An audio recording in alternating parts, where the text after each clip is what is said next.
la base de la base, c'est comprendre que ça fonctionne avec un algorithme et comprendre que l'algorithme, il a deux choses qu'il va regarder.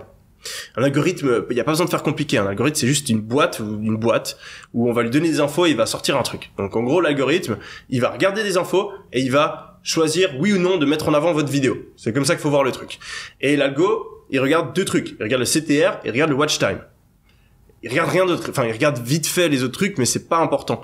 Vraiment, si vous maîtrisez le CTR et le watch time, vous allez aller très loin. Donc comment est-ce qu'on fait pour maîtriser le CTR? Le CTR, c'est le click-through rate, c'est le taux de clic par impression, donc le nombre de personnes sur 100 qui vont cliquer sur votre vidéo quand ils voient la miniature et le titre. Donc qu'est-ce que tu fais? Tu optimises la miniature et le titre. Ça, c'est un art. C'est un art. MrBeast paye 10 ou 15 000 balles les personnes qui font leur miniature. Il a des idées de 50 titres et il ne commence pas à travailler sur une vidéo avant d'avoir sélectionné une miniature et un titre qui sait qu'ont du potentiel. Donc, tu peux jamais t'obséder assez sur ta miniature. De nouveau, 20% qui fait 80% du résultat. Sur YouTube, il y a plein de gens qui font une tonne de vidéos, mais ils foutent une miniature de merde. Stupide.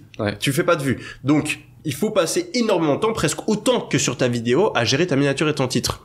Tu vas mettre un titre qui crée de la curiosité et une miniature qui donne envie de cliquer, etc. Ça, c'est tout un art. Il faut mettre des têtes. Les têtes, ça marche bien. La manière dont tu écris ton texte, la différence de couleur, la manière dont tu écris ton titre. Est-ce que tu mets des majuscules ou pas? Qu'est-ce que tu parles en premier? Quels mots tu utilises? C'est un art. J'ai passé j'ai certaines expertises.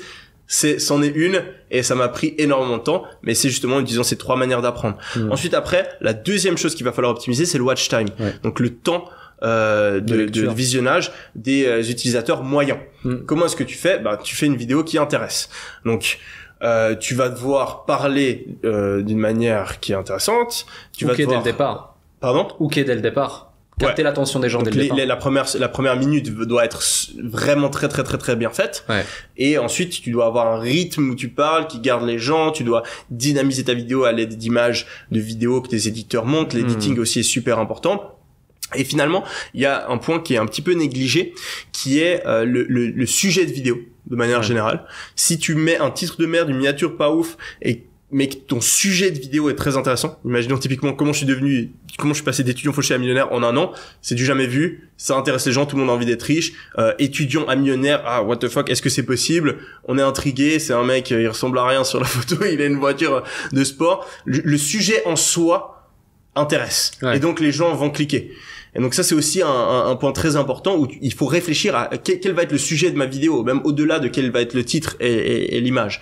Quel sujet je prends. Et puis finalement, pour optimiser ton watch time aussi, tu peux, si aujourd'hui tu parles de business, mais t'as pas une histoire ou t'as pas de business, t'as aucune expertise. Moi, les gens, ils m'écoutent aujourd'hui parce que j'ai fait $1 million en 24 heures.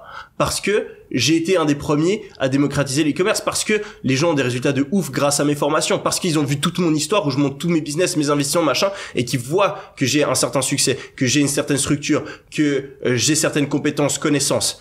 Si aujourd'hui je prends une vidéo que j'ai faite, mais que c'est le mec que tu croises dans la rue qui a rien accompli dans sa vie qui l'a fait, elle va pas avoir le même succès. Donc tu dois aussi développer une vie ou des idées ou une compétence qui sort de l'ordinaire pour pouvoir avoir du contenu qui passionne les foules.